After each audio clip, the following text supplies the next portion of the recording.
नमस्कार साथियों, top 50 study YouTube channel में आप सभी का स्वागत है। आज हम बाल विकास के फटाफट वन लाइनर प्रश्नों पर चर्चा करेंगे जो आपके लिए बहुत ही महत्वपूर्ण पेपर में आएंगे। इसमें से कोई भी प्रश्न आ सकता है, इसलिए मेरा निवेदन होगा कि आप वीडियो पूरा देखें। चलिए शुरुआत करते हैं। बाल विकास। मनोविज्ञान शिक्षा का आधारभूत विज्ञान है, यह कथन किसका है? मनोविज्ञान शिक्षा का आधारभूत विज्ञान है, कथन है स्किनर जी का। ठीक है, कथन में से एक क्वेश्चन बनते ही है। शिक्षा मनोविज्ञान की विषय सामग्री का संबंध है, सीखना। शिक्षा मनोविज्ञान की विषय सामग्री का संबंध किससे? सीखने से। शिक्षा मनोविज्ञान में जिन बालकों के व्यवहार, थोड़ा बहुत मिस्टेक हो सकता है टाइपिंग, आप ध्यान से पढ़ लेना। शिक्षा मनोविज्ञान में जिन बालकों के व्यवहार का अध्ययन किया जाता है वह है। शिक्षा मनोविज्ञान में मंदबुद्धि, पिछड़े हुए और समस्यात्मक बालकों का अध्ययन किया जाता है। शिक्षा मनोविज्ञान में क्या? मंदबुद्धि, पिछड़े हुए, समस्यात्मक बालकों का अध्ययन किया जाता है। अगला देखें। सीखने की प्रक्रिया के अंतर्गत शिक्षा मनोविज्ञान का अध्ययन करता है प्रेरणा व पुनर्वलन के प्रभाव का अध्ययन। ठीक है। मनोविज्ञान मन का विज्ञान है, कथन है वेरी मोस्ट। जो मोस्ट होंगे वो हम आपको बता देंगे। और भी यहाँ बाल विकास के वीडियो चैनल पर डल गए हैं, क्रम से आपको पूरा बाल विकास पढ़ा रहे हैं, इसलिए मेरा निवेदन होगा सब्सक्राइब पर एक बार क्लिक कर दें। अगला वीडियो आएगा और बेल आइकन जो है उसको दबा दें, तो अगला वीडियो जैसे ही बाल विकास का हमारा डलेगा मनोविज्ञान का, तो आप तक नोटिफिकेशन पहुँचेगा और आप उसके अच्छे से पढ़िए। इसलिए मेरा निवेदन सब्सक्राइब कर लें। शिक्षा मनोविज्ञान अध्यापकों की तैयारी की आधारशिला है, यह कथन किसका है? स्किनर जी का। ठीक है, यह कथन किसका है? स्किनर का। अगला देखें। आंकड़ों का व्यवस्थापन करने हेतु संकलित आंकड़ों के संबंध में निम्नलिखित कार्य करना है। क्या करना है? वर्गीकरण, सारणीकरण और आलेखी निरूपण। कोई शब्द आपको समझ में नहीं आ रहे होंगे तो अभी हमारी वो क्लास शुरू होने वाली है, तो आप उसके माध्यम से इनके बारे में विस्तार से पढ़ाया जाएगा। अगला देखें। मनोविज्ञान शिक्षा के क्षेत्र में सहायता देता है अथवा बताता है। क्या? शिक्षा के उद्देश्य संभावित हैं अथवा नहीं, यह बताता है मनोविज्ञान शिक्षा के क्षेत्र में। ठीक है। शिक्षा मनोविज्ञान का अध्ययन अध्यापक को इसलिए करना चाहिए ताकि इसकी सहायता से अपने शिक्षण को अधिक प्रभावशाली बना सके। ये भी मोस्ट है, और ऐसे 5 कम से कम क्वेश्चन इस टाइप के आते ही हैं। शिक्षा मनोविज्ञान का अध्ययन अध्यापक को क्यों करना चाहिए? क्योंकि वह अपनी इसकी सहायता से शिक्षण को अधिक प्रभावशाली बना सके। एक बार लाइक कर दे यदि क्वेश्चन पसंद आ रहे हैं तो। मनोविज्ञान व्यवहार का शुद्ध विज्ञान है, इस परिभाषा के प्रतिपादक है ई वॉटसन। कौन है इस परिभाषा के? मनोविज्ञान व्यवहार का शुद्ध विज्ञान है, ई वॉटसन इस परिभाषा के प्रतिपादक। अचेतन मन का अध्ययन किया जाता है किसके द्वारा? मनोविश्लेषण विधियों के द्वारा। अचेतन मन का अध्ययन किसके द्वारा किया जाता है? किन विधियों के द्वारा? तो मनोविश्लेषण विधियों के द्वारा। अगला देखें।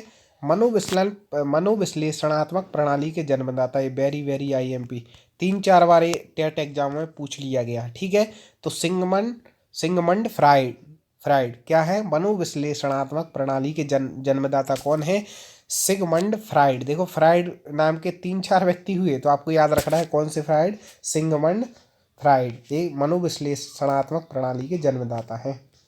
वर्तमान समय में मनोविज्ञान है क्या है? व्यवहार का विज्ञान। ये तो मोस्ट है, ये तो बिल्कुल जरूरी आना ही चाहिए यदि कोई अब मनोविज्ञान पढ़ा रहा है। तो वर्तमान में मनोविज्ञान क्या है? व्यवहार का विज्ञान। अगला देखें। शिक्षा किसी निश्चित स्थान पर प्राप्त की जाती है, यह कथन शिक्षा के अर्थ में प्रयुक्त है। शिक्षा किसी निश्चित स्थान पर प्राप्त की जाती है, शिक्षा के अर्थ में क्या? शिक्षा का संकुचित अर्थ है किसी निश्चित स्थान पर। कोई कहते केवल विद्यालय में शिक्षा मिलती है, ये ठीक नहीं, तो संकुचितता हो गई। शिक्षा कहीं भी व्यक्ति कैसे भी ज्ञान प्राप्त कर सकता है। अगला देखें। साइकी का अर्थ है मानवीय आत्मा या मन। साइकी का क्या अर्थ है? मानवीय आत्मा या फिर मन। दोस्तों, जितने भी हमारे सब्सक्राइबर हैं वो लोग अच्छा रिस्पॉन्स आप लोग दे रहे हैं जिनने सब्सक्राइब किया, क्योंकि उन्हें लगातार हर सब्जेक्ट के वीडियो मिल रहा है, उनकी तैयारी अच्छी हो रही है।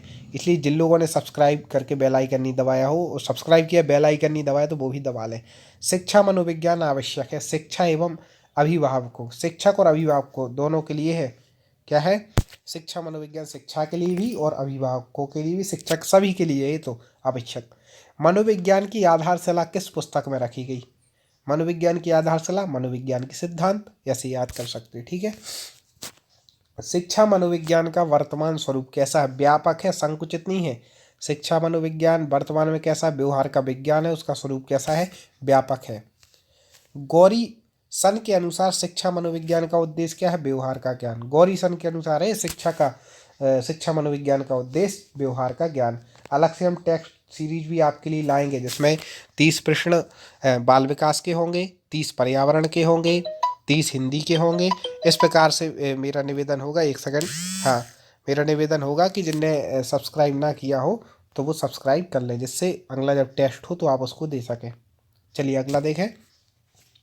शिक्षा मनोविज्ञान का प्रमुख उद्देश्य कोलेसनिक के अनुसार है शिक्षा की समस्याओं का समाधान करना। शिक्षा मनोविज्ञान का प्रमुख उद्देश्य क्या है? शिक्षा की समस्याओं का समाधान करना।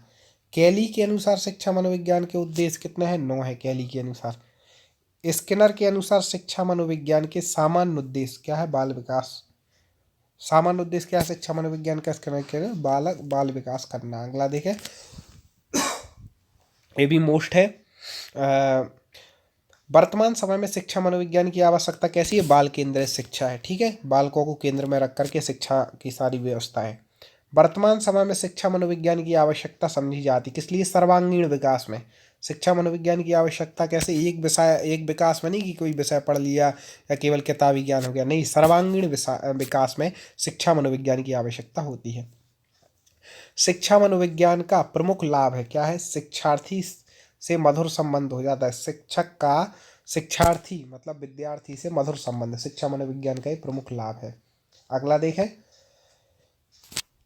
सॉरी, कक्षा में छात्राओं को उनकी विभिन्नताओं के आधार पर पहचानने के लिए शिक्षक को ज्ञान चाहिए। कक्षा में देखो भिन्न भिन्न छात्र, भिन्न भिन्न रुचि वाले और विभिन्नताओं वाले छात्र बैठते हैं, तो उनको पहचानने के लिए किसकी कितनी रुचि है, कौन मंदबुद्धि है, कौन होशियार है, सब कुछ पहचानने के लिए उसको किसका ज्ञान होना चाहिए? शिक्षा मनोविज्ञान का। ठीक है, तो उसके लिए शिक्षक को शिक्षा मनोविज्ञान का ज्ञान होना आवश्यक है।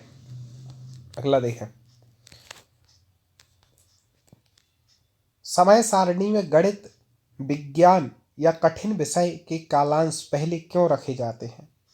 किस कारण से है कि समय सारणी जब बनाई जाती है तो आपने देखा होगा गणित के, विज्ञान के और कठिन विषय जो होते हैं उनके कालांश पहले रखे जाते हैं। तो ये मनोविज्ञान के आधार पर ये हुआ है। किस आधार पर हुआ है? ये सब कुछ मनोविज्ञान के आधार पर हुआ है। ठीक है, चलिए और देखते, बहुत अच्छे क्वेश्चन है, वीडियो पूरा देखें, ऐसे ही क्वेश्चन पेपर में पूछे जाते हैं।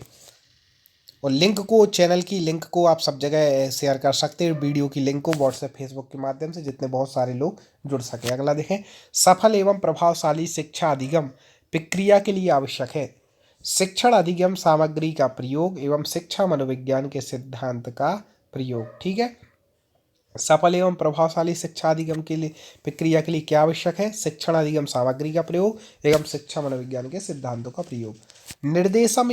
निर्देशन एवं परामर्श में किस विषय का अधिक उपयोग किया जाता है? ये सब्जेक्ट भी अपन पढ़ाएंगे, तो इसमें किसका सबसे ज़्यादा उपयोग किया जाता है? शिक्षा मनोविज्ञान का। शिक्षा मनोविज्ञान बहुत जरूरी चीज़ है शिक्षा के क्षेत्र की। ठीक है, छात्राओं की योग्यता एवं रुचि के आधार पर पाठ्यक्रम निर्माण में योगदान होता है। किसका होता है? शिक्षा मनोविज्ञान का। इस शिक्षा मनोविज्ञान में से 2 क्वेश्चन आने हैं आपके टेट एग्जाम में, इसलिए हम स्पेशल इस पर एक वीडियो लेकर के आए हैं। ठीक है, अगला देखें, बुद्धि परीक्षण का विषय है। बुद्धि परीक्षण किसका विषय है? शिक्षा मनोविज्ञान का। शिक्षा मनोविज्ञान के द्वारा बुद्धि का परीक्षण होता है। शिक्षा मनोविज्ञान एक विज्ञान है, किस चीज का? शैक्षिक सिद्धांतों का विज्ञान है। शिक्षा मनोविज्ञान किसका विज्ञान है? शैक्षिक सिद्धांतों का विज्ञान। अगला देखें, शिक्षा मनोविज्ञान की उत्पत्ति मानी जाती है 1900 शताब्दी से। ठीक है, कब से मानी जाती है? 1900 से। मनोविज्ञान शब्द के समानांतर अंग्रेजी भाषा के शब्द साइकोलॉजी की व्युत्पत्ति किस भाषा से हुई? ग्रीक भाषा। ठीक है, मनोविज्ञान का जो समानांतर शब्द है अंग्रेजी का, उसको क्या कहते हैं? साइकोलॉजी। ठीक है, इसका अर्थ होता है मनोविज्ञान। तो ये किस भाषा से शब्द की उत्पत्ति हुई है? तो ग्रीक भाषा से। ये पूछा जा चुका है क्योंकि। अगला देखें, शिक्षा मनोविज्ञान का संबंध किससे है? वीडियो को लाइक जरूर कर देना। शिक्षा मनोविज्ञान का संबंध शिक्षा से, दर्शन से और मनोविज्ञान से है। ऐसे बहुत सारे क्वेश्चन आप तक हम और भी लगातार लेकर के आते रहेंगे। आज थोड़े गले में खराब, इसलिए वीडियो को इतना ही रहने देते हैं।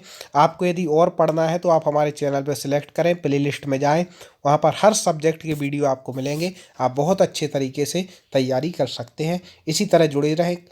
थोड़ी देर फिर मिलेंगे अगली वीडियो के साथ। जय हिंद।